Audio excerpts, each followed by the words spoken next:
안녕하세요, 선생님. 네. 부천 아카이브 활성화 사업을 위해서 오늘 이광용 선생님과 인터뷰를 진행하고자 오늘 인터뷰 내용은 모두 녹음되고 영상도 촬영되고 유튜브에 올리고 또 문화원의 아카이브 자료로 활용할 예정입니다. 오늘 인터뷰한 내용은 편집되어 일부는 책자로 수록될 수 있고 부천 문화원에서 발간되는 책자로 배포될 수 있습니다. 녹음과 영상 촬영에 동의하시는지요? 네. 네, 감사합니다.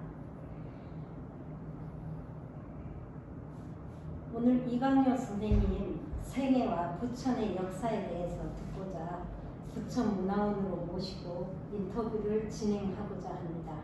귀한 시간 내주셔서 감사합니다. 네. 선생님 자기 소개를 좀 간단하게 좀 해주세요. 네. 어디서 태어나셔서 부천에는 얼마 정도 계셨고 공직 생활을 얼마나 하셨고 이런 것들을 간략하게 좀 해주세요. 저는 전남 안도군 신진면이라는 섬에서 태어났었는데 내가 38년도에 태어나가지고 해방되던 해에 초등학교 입학을 했어요. 그리고 이제 중학교가 없는 섬이었기 때문에 초등학교 졸업하고 안도읍에 있는 안도중학교 진학을 해서 또 고등학교가 유일하게 안도는 수산고등학교, 안도 수산고등학교 하나밖에 없어가지고 안도 수산고등학교 입학을 했는데 실제적인 조건이 녹색 생략이기 때문에 전녹색 생략이기 때문에 수산고등학교로 갈 수 없는 실제 조건이었는데 그 당시 수고로 그냥 내가 입학을 했어요.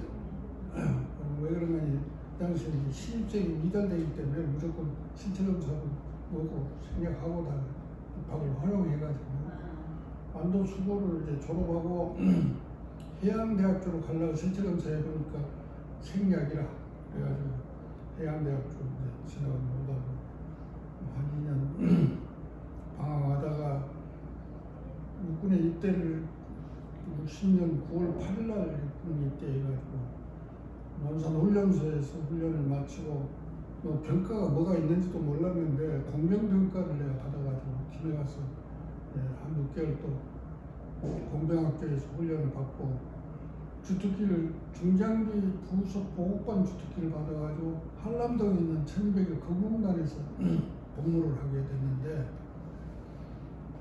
그 당시 한남동에 있는 1200의 공공단이 뭐 어디가 있는지 그 공공단이 뭐 하는 것인지 잘 모르고 하여튼 바람 따라 물결 따라 하여튼 내 운명에 맡기고 그냥 다녔다고 해도 과언이 아닐 정도로 서울 가서 군대 생활을 하게 된 것이 내 인생에 하여튼 좀 계기가 된 것 같아요. 63년도에 제대하게 되는데 그때 제대하고 나면 시골 가서 농사질 그런 형편도 아니고 직장 구하려고 해도 직장이 있는 그런 직종도 아니고 그래서 고민을 하고 있는데 서울신문을 보고 있었는데 수산직 공무원 채용 시험 공고가 났더라고요. 그래서 이제 우연히 수산직 공무원이 있는지도 몰랐어요. 그런데 신문에 수산직 공무원 채용 시험 공고가 났기 때문에 경험 삼아서 본다고 호기심을 가지고 한번 시험을 응시했는데 합격을 했어요. 거의 63년 4월 달에 합격을 했는데 7월 달에 이제 제대하고 9월 달에 평택군청 발령을 받았죠.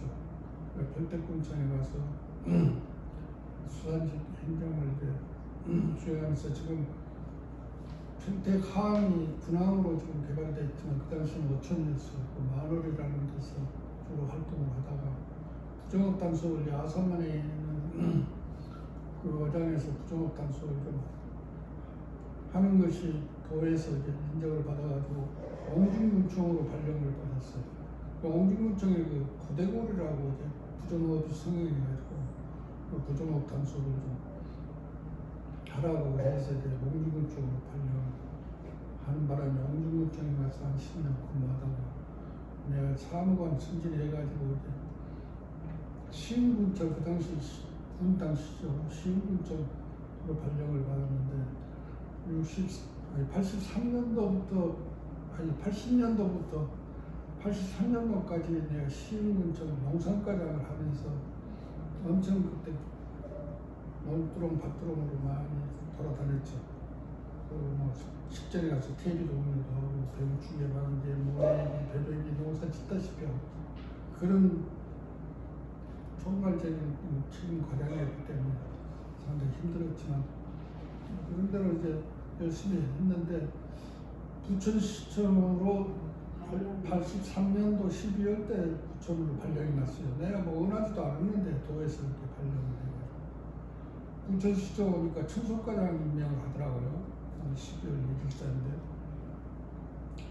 그런데 이제 청소행정이 체계가 제대로 잡혀있지 않은 상태였고 청소계가 바로 승격이 되면서 청소과장 초대 청소과장이 됐는데 그 당시는 청소업체도 뭐 제대로 제 역할을 못했지만 그 연탄재가 많이 배출이 돼가지고 그 쓰레기 양이 엄청나게 많이 배출됐어요.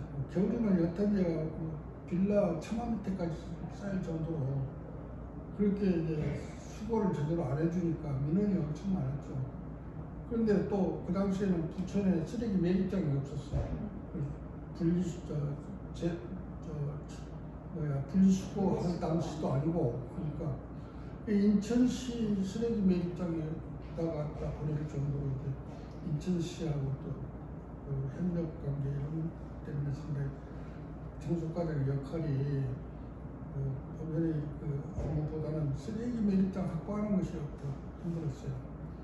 그리고 설상가상으로 이제 특별업체가 4개가 있었고 특별업체는 주로 공동주택을 수거하는 이제 업체를 특별업체라고 부르고 유생공사라고 일반 쓰레기를 처리하는 회사가 있습니다. 유생공사는 시에 사실 그 대행업체거든요.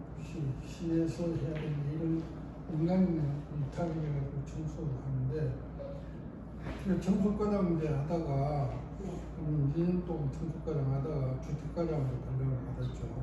그런데 그 당시 때 내가 86년도로 생각이 되는데 주택과장 발령받은 것이 그래도 그 당시 건축 행정도 질서가 형없이 엉망이었어요.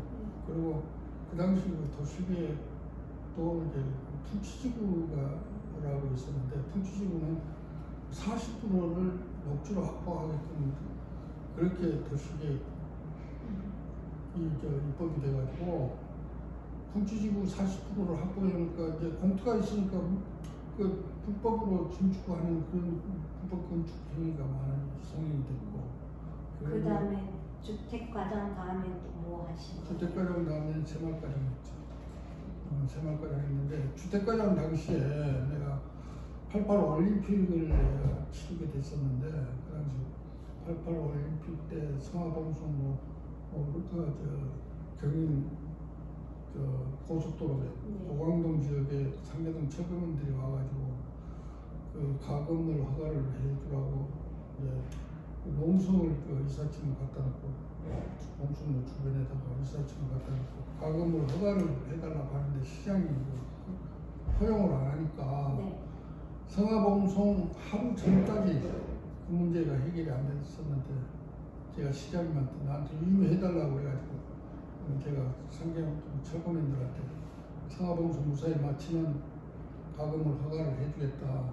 그래서 협조를 해달라고 그래가지고 그분들이 이제 협조해주기로 합의를 보고 밤새 끝 가림판으로 도로변에다가 가림판 세우고 페인트 칠하고 서울은 3개는 손으로 하는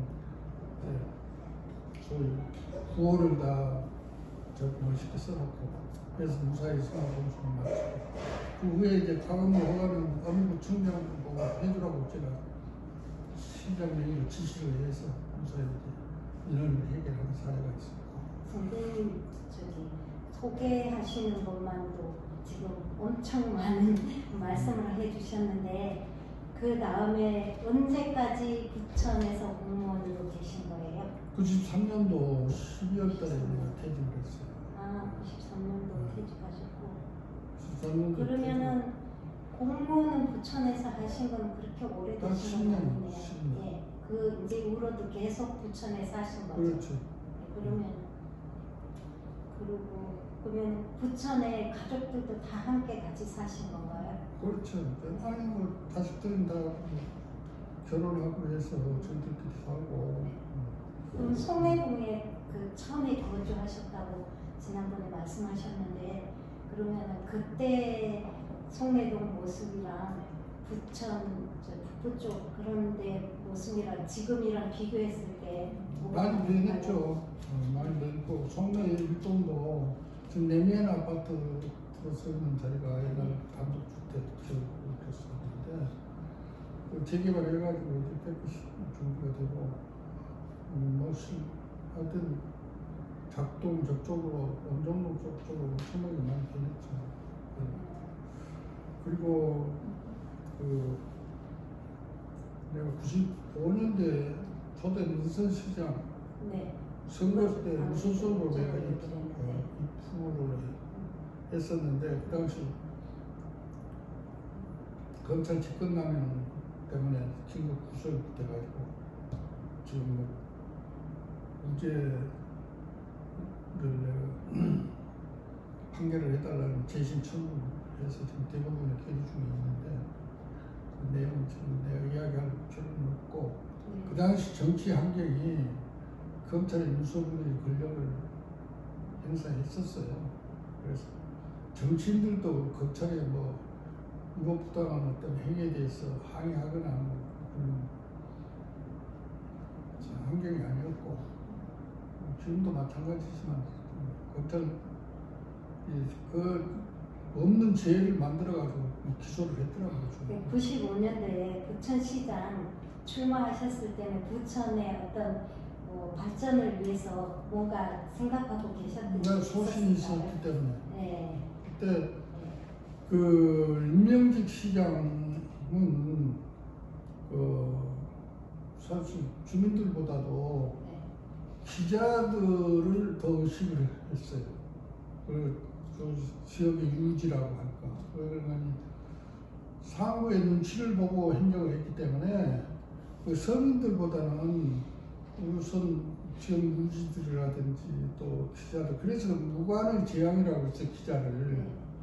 기자들이 좀 뭔가 기사를 부정적인 기사를 써주면 위에서 그냥 벼락이 떨어지고 하니까 상당히 기자들을 의식하고 그래서 내가 평소에 느낀 것이 서민들을 너무 무시하고 그래서 민선시장이 되면 일단 하여튼 서민들을 위한 행정을 좀 해보겠다는 소신을 가지고 입법을 하려고 했고 내가 청소과장, 주택과장, 생활과장을 거치면서 그 청소부라든지 또 뭔가 그 생활 지도자들의 분야 회원들이라든지 이런 분들하고 많이 접촉을 하면서 선생님 공무원 퇴직하고 95년도에 무소속으로 시장 출마를 하셨잖아요. 네. 그 출마하신 부천을 위해서 뭔가 하려고 하신 것 같은데 거기에 대해서 잠깐 한 말씀 해주시면 감사하겠습니다. 그 자치제 실시하기 전에는 네.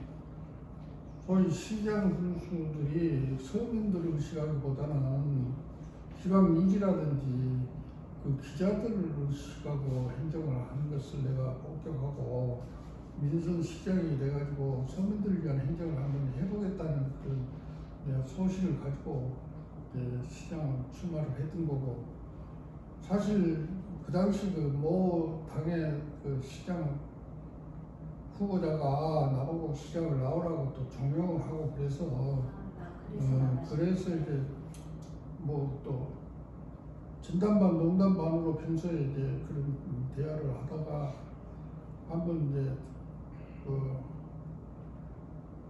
약속도 좀 지킬 겸 해서 이제 무소속으로 내가 입후보를 했죠. 그런데 문제는 그 당시 내가 고향이 이제 호남이다 보니까 민주당에서 엄청 내가 시장 나오는 거에 대해서 반대를 했어요.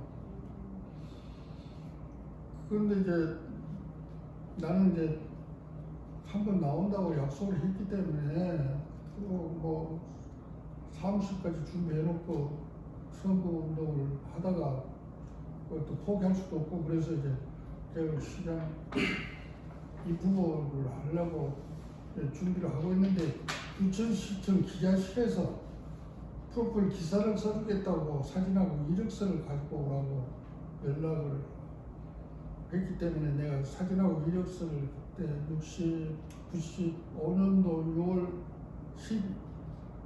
8일이에요. 그날이. 내가 재심 청구를 했기 때문에 그 날짜를 기억을 하는데 6월 8일날 기자실에 들려서 그때 프로필 기사를 써주겠다고 사진 이력서를 달라고 해서 가지고 왔더니 간사 한 사람밖에 없었어요. 기자실에 여직을 하고. 그래서 사진하고 이력서를 주고 평소에 내가 시청에 근무할 때 기자실하고 유대가 좋았기 때문에 기자실 정식값 하라고 100만 원을 주고 왔는데 그 다음날 찾아가라고 연락이 와서 그 다음날 금요일이 그날이 금요일날 찾아왔어요. 찾아왔는데 목요일날 그때 이제 기자실에 들려서 100만 원 주고 왔는데 검찰에서 그 기자실 여직원 불러다가 조사한 걸 내가 이야기 들었지만 아침에 금요일날 찾아왔기 때문에 긴급 수업 되리라고까지는 생각을 안 하고 있었는데 이제 일요일날 그때 일요일하고 월요일날 이제 후보 등록 이틀간이었는데 일요일날 후보 등록을 했는데 등록하자마자 2시간 만에 와서 그 경찰관이 연행을 해갔죠. 체포영장 제시 안 했고 사실 구속영장도 없는 상태에서 그냥 긴급 구속을 해왔어요. 그래서 그 후로 그건 끝났나요? 그렇지 유세 한 번도 못하고 네. 나는 그래서 한 40일간 유치장에 있다가 선거 끝나고 나왔죠. 판결은 지금 판결은 뭐 이제 8개월 최종 판결은 8개월 징역에 1년 집행유예 지금은 다 복권이 됐고 그렇지만 이제 재심 청구를 하면서 그 검사가 기소한 기소장을 보니까 부천시청에 출입하지도 않았던 기자들한테 내가 돈을 주고 잘 봐달라고 부탁했다는 내용으로 그렇게 공소장에 돼 있더라고. 그래서 내가 그 당시 검사 담당 검사한테 지금 변호사 하고 있는데 그한테 내용 증명까지 보냈어요. 부천시청 출입하지도 않는 기자들한테 내가 잘 부탁한다고 그러면서 돈 준 걸로 기소를 했는데 그 당시 공보 담당관 말에 의하면 부천시청 출입도 안 했다고 하는데 그 사실대로 이야기를 해달라. 그 당시 정치 상황은 그랬으니까 그 당시 당신이 나를 구속한 것에 대해서 내가 이해를 하지만 지금은 이제 진실을 좀 이야기해달라. 내용 증명까지 보냈는데 답변이 없더라고요. 지금 재심 청구하셨다고 그랬죠? 재심 청구에 30년이 넘었네요. 그렇죠. 그게 아직도 대법원에 아예 재심 청구한 건 2년 전에 했죠. 2년 전에요. 대법원에 지금 계류 중에 있어요. 선생님이 2001년도에 그 방송대 국문학과를 들어가셨잖아요. 제가 알기로는 이 사건 때문에 글을 좀 쓰고 싶어갖고 들어가신 걸로 알고 있는데 그게 맞으신가요? 아니 검찰 집권 나면 그것 때문에 글을 쓰려고 한 게 아니고 나는 사실상 뭐 어떤 작가 활동을 할 생각은 아니었고 내가 행정사 영업을 하니까 그리고 가급적이면 이제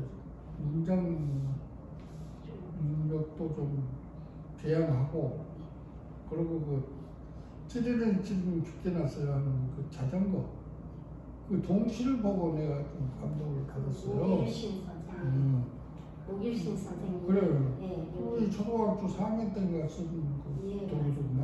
그래서 초등학교 4학년 때 이런 시를 써가지고 동을 써서 유명해졌는데 내가 평소에 경험했던 내용을 가지고 한번 시라도 한번 써보겠다 하는 단순한 생각 가지고 국문학과를 처음 했죠. 그러니까 문장력도 배양하고 이제 뭐 그런 의미에서 해가지고 그런데 이제 문제는 내가 한 가지 이야기하고 싶은 것은 청소과장 할 때는 길거리에 담배꽁초만 보이더라고. 그런데 이제 주택과장 하니까 담배꽁초는 안 보이고 불법 건물만 눈에 보이는 거예요. 그러니까 사람은 어떤 관점을 갖느냐에 따라서 보이는 게 달라지더라. 이것이 내가 느낀 경험이고 그럼 새마을 가장할 때는 뭐가 보이던가요? 새마을 가장할 때는 이제 그 당시에는 전 소실 새마을 그 사업이라는 게 합법성 가지고는 추진이 안 돼요. 그래서 그 새마을 사업은 하여튼 뭐 농지 전용 허가고 무슨 뭐 그 용도 변경 허가고 이런 게 필요 없이 그 한 목적성 가지고 일을 추진하니까 다 되고 새마을 가장할 때 내가 약수터 개발을 했어요. 전에 성내동 알거 없었고 역곡동 하여튼 각 지역마다 도담동원에도 약수도 그 그린벨트 지역에 사실상 그렇게 약수도 개발할 수가 없어요. 그러니까 법에 그린벨트 관리 규정상에는 돌 하나 나무 하나 뭐 마음대로 채취 못해. 그런데 이제 약수도 개발을 하니까 그 행정 변경하고 뭐 그랬잖아요. 그래서 과감하게 약수도 개발하니까 주민들한테만 칭송 솔직히 받았죠. 받았고 그런 것이 소신 행정이고 공무원이 소신이 있어야지 그런 것들을 잘 밀고 나갈 수 있을 것 같아요. 그것이 이제 민주성 우선의 원칙이라는 겁니다. 근데 현재 공무원들은 그런 소신이 없어요. 내가 봤을 때는. 그래서 현대 행정 이념 중에는 우선순위가 있는데 민주성 우선, 그 다음에 효율성, 그 다음에 합법성, 그 다음에 한목적성 이런 그 우선순위를 가지고 행정을 해야 되는데 그런 그 소신들이 없고 참 내가 이제 행정사 영업도 하면서 보니까 공무원들이 복귀연치 안 해가지고 문제고 그 시의 국장이나 부시장 역할이 뭔지 의심할 정도로 대부분 민원은 과장 정결로 처리하는데 그 국장, 부시장이 제대로 그에 대해서 지도 감독이 안 되고 있는 게 그래요. 지금 선생님이 83년도부터 지금 2024년이잖아요. 41년 동안 부천에 계셨는데 어떤 뭐 지내오면서 단체에서나 어떤 일화나 부천에 대한 뭐 이야기 이런 것들 좀 에피소드나 이런 거 있으면 좀 해줘보세요. 단체에 접할 기회는 없었고 네. 뭐 새마을 그 당시 새마을가장 하면서 새마을 단체는 있었고 지금도 있어요. 지금도 있고 그런데 이 새마을 그 운동이 솔직히 이제 김영삼 대통령 때 새마을 운동을 굉장히 뭔가 그 약화시켜 버렸어요. 그러니 사실 새마을 조직이 관변단체로 이제 선거 때는 그 선거에 좀 뭔가 그 관권 선거에 그 도움이 됐다 이렇게 생각해가지고 김영삼 대통령 새마을 조직을 약화시켰는데 그것이 좀 아쉬워요. 내가 봤을 때 새마을 그 정신교육은 지속됐어야 되거든요. 새마을 환경개선 근데 새마을 사업으로 환경개선 사업 또 자연보호, 소득사업, 정신교육 이런 카테고리가 있었는데 새마을 정신교육은 지속적으로 계속 했어야 되는데 좀 그것이 좀 뭐 약화돼가지고 지금 솔직히 인정감 때문에 새마을 분야원들이 열심히 협조하고 해서 새마을 사업이 성공을 했거든요. 지금 어떤 인정감 부여가 안 되고 하니까 제대로 활동을 제대로 안 한 것 같고 현실적으로는 뭐 조직이 있는 거지 제대로 뭐 활동하는 것은 없는 것 같아요. 그리고 부천에 과거, 현재, 미래 문화도시로서 선생님이 보시기에 과거는 어땠고 현재는 어떨 것 같고 미래는 어떨지 좀 간략하게 좀 설명 좀 해주세요. 그런데 이제 사실 내가 봤을 때는 이 자치제 되면서 서민들을 위한 뭔가 행정은 활성화되고 있는데 너무나 지나치게 어떤 무슨 축제라든지 예를 들어서 필요 없는 편의시설 같은 거, 도서관이라든지 이런 것은 좀 문제가 있지 않나 이렇게 생각이 돼요. 효율적으로 예산을 집행돼야 되는데 심지어 어떤 행사를 하면서 자치단체장들이 자기 생색내기면 그런 행사를 너무나 좀 지나치게 하지 않느냐 이렇게 생각해요. 저도 조금 그렇게 선생님하고 의견이 좀 맞는데, 선생님이 공직 생활 하시면서 청소과장도 하셨고 주택장도 하셨고 새마을 과장도 하셨잖아요. 예. 거기에 대한 일화들을 한 가지씩 좀 간단하게 얘기를 좀 해주세요. 뭐 성화 봉송 때 일어났던 일들, 이런 것들로 인해서 있었던 선생님의 소신껏 했던 그런 일들을 좀 설명을 좀 해주세요. 청소과장 할 때는 그 당시 이제 쓰레기 배출량에 비해서 처리 능력이 좀 부족했어요. 네. 그래가지고 공동주택 같은 거 쓰레기 제대로 처리가 안 되고 하니까 민원이 엄청나게 있었는데, 이제 유생공사라고 이 일반 쓰레기 처리 업체는 시 위탁 업체였기 때문에 시에서 위탁한 시에서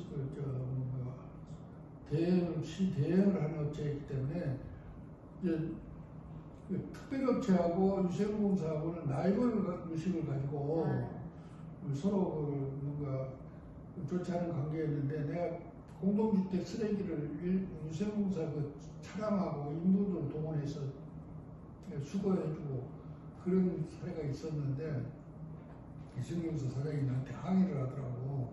왜 당신은 특별업체를 그렇게 도와주냐. 그러니까 아니, 특별업체가 능력이 부족해가지고 쓰레기 지금 수거가 안 돼서 민원이 있으니까 어디 가서 인부를 살 수도 없고 경찰이니까 지금 여건은 이 시에 스탑을 하는 당신네들이 이걸 뭔가 좀 협조를 해준 것도 잘못된 건 아니지 않느냐고.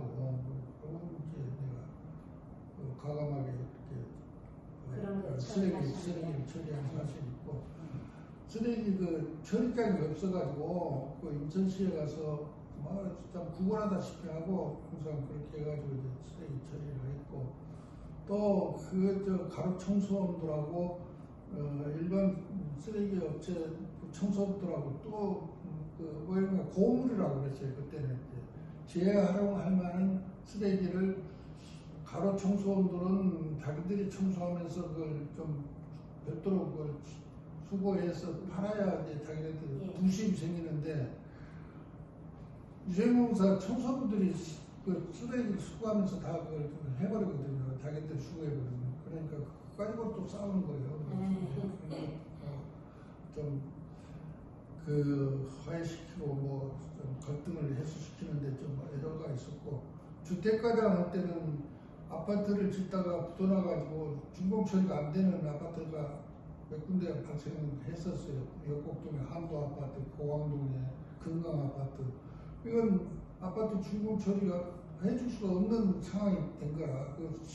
시행사, 시공사가 붙어나가니까 행방불명이 돼가지고 준공 신청을 해줘야 준공 처리가 되는데, 그러나 이제 입주자는 분양을 했기 때문에 입주자들에 대한 재산금도 보험을 해줘야 될 그런 형편이고, 그러니까 그냥 준공 처리를 일방적으로 처리를 해줬죠. 실무자들은 이제 반대하는데, 일단 문제점을 적시해라. 적시하고 당신네들은 사실대로만 보고하면 책임이 없지 않느냐. 최종 책임자는 과장이 책임지는 거니까 내가 책임을 지겠다 해가지고 추공 필증을 해주고, 그래서 분양받은 사람들 재산권 보호를 해주는 사례가 수범 사례로 들 수 있고, 그리고 단독주택은 지하층은 가다 노출을 대부분 다 했어요. 그리고 지금 한미재단 위에 소서동 여우국에 넘어가자고 정보고등학교 있는데, 단독주택 한 100여 동이 지하층 가다 노출돼가지고 준공처리를 도저히 실무자가 못 해준다고 이제 하는 거를, 저는 어차피 집은 지어놨는데 그렇다고 해서 준공처리 안 해줄 수도 없고, 그래서 저는 지금 담당 검사한테 가서 내가 사실대로 이야기하고, 여기 건축법에 좀 문제점이 있다, 실효성이 문제가 있다, 지하철 가다놓치는 이건 그 법률상 문제가 있으니까 이건 중공 처리를 해줄 수밖에 없습니다 해서 검사가 알아서 하라고 해서 내가 중공 처리 해준 사례도 있고 그런 것을 내가 이제 수긍서를 수 있습니다. 그리고 고강동 그때 저 성화봉송로 주변에다가 상계동 철거민들이 이삿짐을 갖다 놓고 그때 겨울철인데 땅굴에서 자면서 농성을 하는 거예요. 가금을 허가해달라고. 상계동에서 재개발 때문에 철거된 철거민들이 고강동으로 집단으로 이주를 해가지고 고강동에다가 이제 자기네들이 가금을 허가를 좀 해달라고 그러고 이제 이삿짐을 도로변에다 갖다 놓고 농성을 하면서 이삿짐을 그때 뭔가 처리할 수도 없고 그래서 시장님은 이제 허가를 안 해준다고 계속 고집 부리고 있어. 성화봉송 D-Day 하루 전에 저한테 이임을 해달라고 그래가지고 시장이 이제 허락을 받아가지고 그 철거민들한테 성화봉송 끝나면 내가 가금을 허가해주마. 그래서 협조를 해라 그래가지고 그 사람들 이제 동야에 가리판으로 도로변을 이제 가리판을 세우고 그 이삿짐 노천에 이삿짐 쌓여 있는 걸 가렸죠. 그래가지고 성화봉송 무사히 마치고 그 다음에 이제 법무부청 그 당시 중구청장이 가금을 허가해주라고 내가 지시를 해서 허가를 해서 민원을 해소하는 그런 사례도 있고 그리고 건축과장 하면서 주택과장 하면서 에피소드가 많은데 시간상 다 일일이 이야기할 수는 없고 그러면 가금을 허가를 지금은 어느 장소 중인가요? 어느 장소인데 지금 이제 정식으로 전부 모시 허가 받아가지고 이제 그 사람들 모시 그 입주를 했을 겁니다. 그 당시에는 이제 일단 가금을 허가를 해달라 하는 것이 그 사람들이 요구했으니까 그 사람들이 그 땅을 가지고 있었어요. 택지 분양을 받은 그 사람들 땅이 있었는데 이제 정식 그 건물을 짓기 전에 일단 가금을 가서 살아야 되니까 가금 허가를 해달라. 그래서 이제 건축법상으로는 해줄 수 없는 사안인데 그런 특수한 조건이었기 때문에 해줬죠. 통치 지구에 대해서 주택가장이 있을 때 그 부분에 대해서 좀 설명해 주세요. 주택가장 당시에는 이제 도시계획법상 풍치지구라는 용도지역이 있었어요.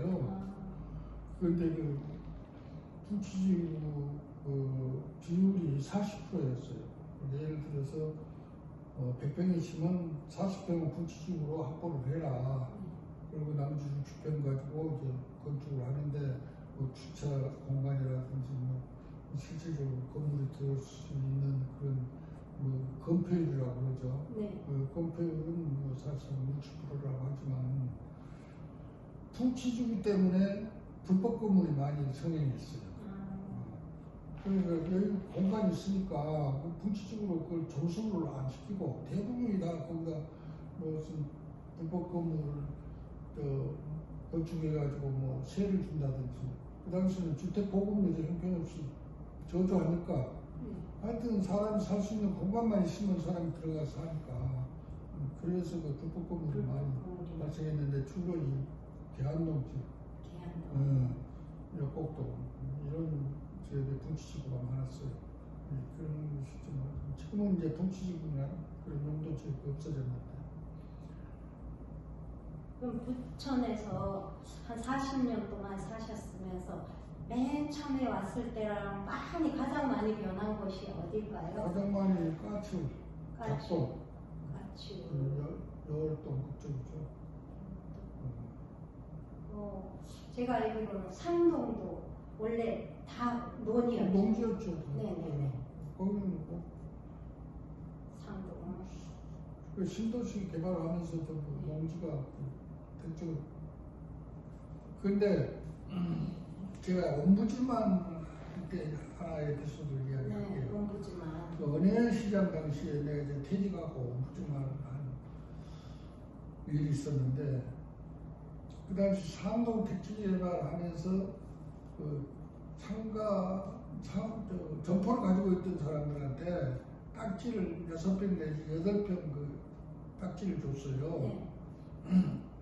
그런데 그때 어떻게 지침이 돼 있었는가니 전매를 못하게 제한을 했어. 그러니까 그 딱지를 다른 사람한테 팔지 못하게 그렇게 규정을 만들어놨고, 그 다음에 또 그 사람들이 그 저작권을 행사하려면 한 30명 단위로 조합을 결성을 해가지고 상가 하나를 짓게끔 돼 있었어요. 건축 규모상으로. 그러니까 상가 하나를 지으려면 30명 정도가 조합을 결성을 해서 지어야 되는데, 그 30명이 그 소위 택지값을 저대로 납부를 안 하면 연체가 되게 돼 있었어. 30명이 동시에 다 납부를 해야 돼. 30명 중에 한 사람만이라도 연체가 되면 30명이 다 연체가 되게끔 그렇게 규정을 만들어 놨다. 그러니까 선의 피해가 발생했죠. 그 은행 시장 당시에 문제는 그것이 문제가 됐어요. 그래서 연체 이자가 소위 원금보다 더 많아져가지고 그 당시에 또 그렇게 인기가 없었어요. 그 딱지에 대해서.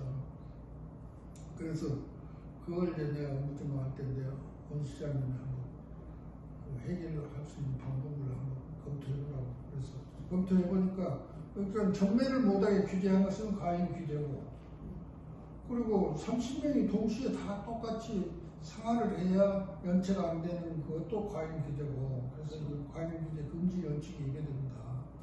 그러니까 선의 피해가 발생했으니까 이자는 탕감할 바람직하다고 내가 건의를 했죠. 그럼 어떤 방식으로 이자를 탕감해야 되느냐? 그 이제 도시가하고 이제 협조가 돼야 되는 거예요. 그래서 일단은 소송을 제기하도록 하고, 소송을 제기하면 시에서는 그냥 대응을 안 하고 그러니까 패소해주는 방향으로 해서 탕감해주는 판결을 받아서 탕감을 해줍시다. 그래가지고 탕감해준 일이 있어요. 그런 것이 이제 솔직히 좀 민주적 우선 원칙에 의한 소신 있는 행정이 아니었는가, 나는 이렇게 자부를 하고 있죠. 방금 말씀하신 그 부분에 대해서 저도 그때 당시에 좀 들었었거든요. 엄청 복잡해서 건물 갖고는 상가는 갖고 있지만 해결이 안 되고 막 이랬던 부분을 제가 기억하는데, 옴부즈만 지금도 혹시 그 계속 하고 계시는가?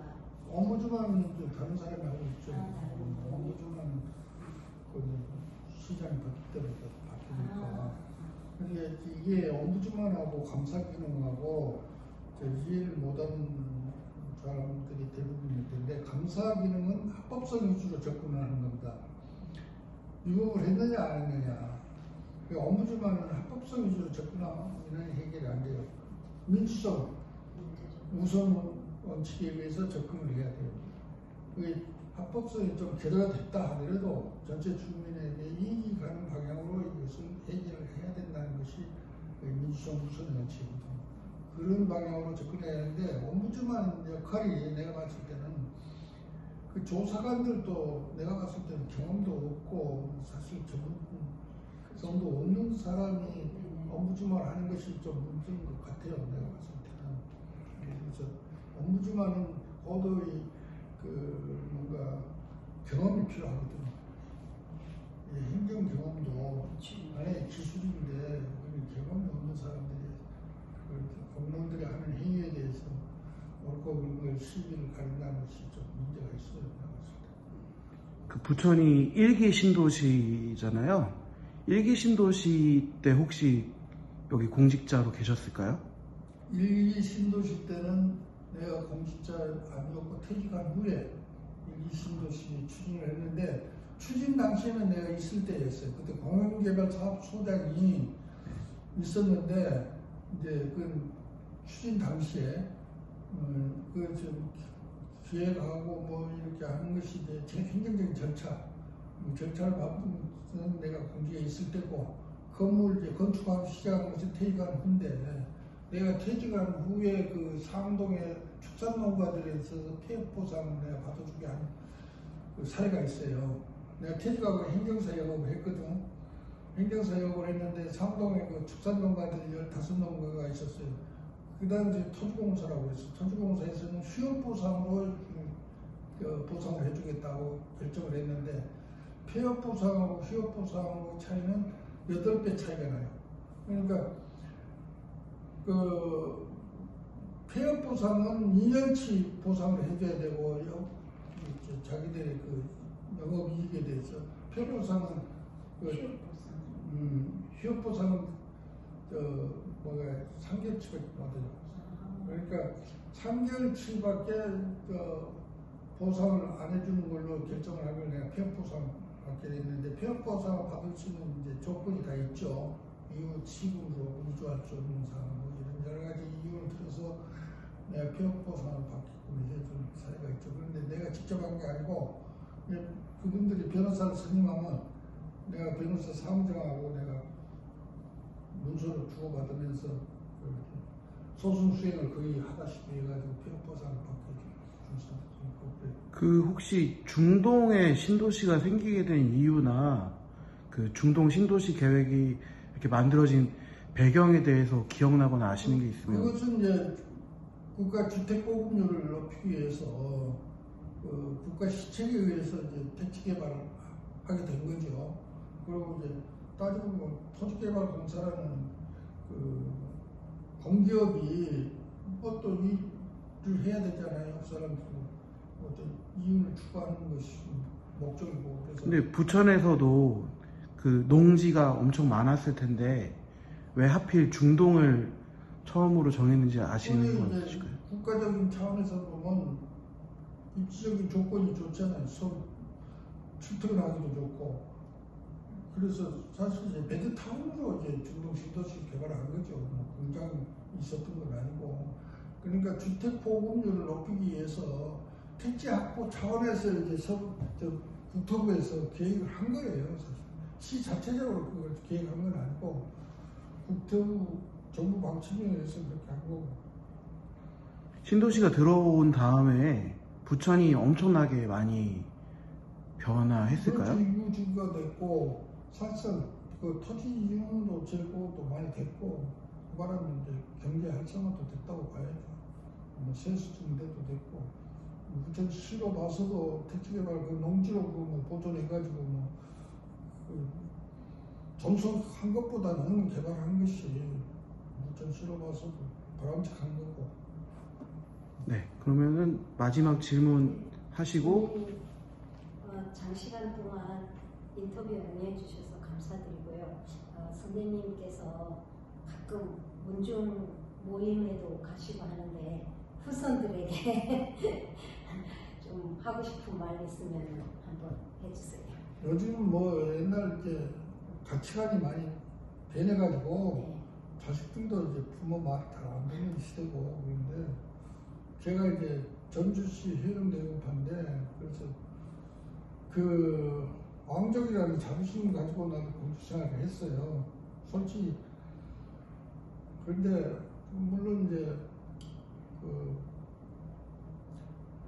해운대구는 다솜이니까 해운대구 묘가 지금 방배동에 있어가지고 그 사당도 있고 그래요. 그래서 그 내가 문중리를 좀 보고 했는데 문중이라는 옛날 그 시조 관련이 다 없어졌어요. 단 돈 때문에 그 모이고 뭐 하지. 그리고 지금은 이제 완전히 가치관이 옛날하고 달라져가지고 사고방식이 완전히 다르니까 내 자식하고도 사고방식이 안 맞아가지고 같이 못 살겠다. 그런데 이것이 문제는 이제 참 우리나라의 가치관이 이렇게 변한 건 교육에 문제가 있어요. 사실 너무나 이 자식들을 하나하나 키워가지고 고생을 안 해놓으니까 내력도 없고 자식은 많이 안 낳다 보니까 너무 그 소위 콩나물 계속 해놓으니까 문제가 있어요. 감사합니다. 건강하세요. 네.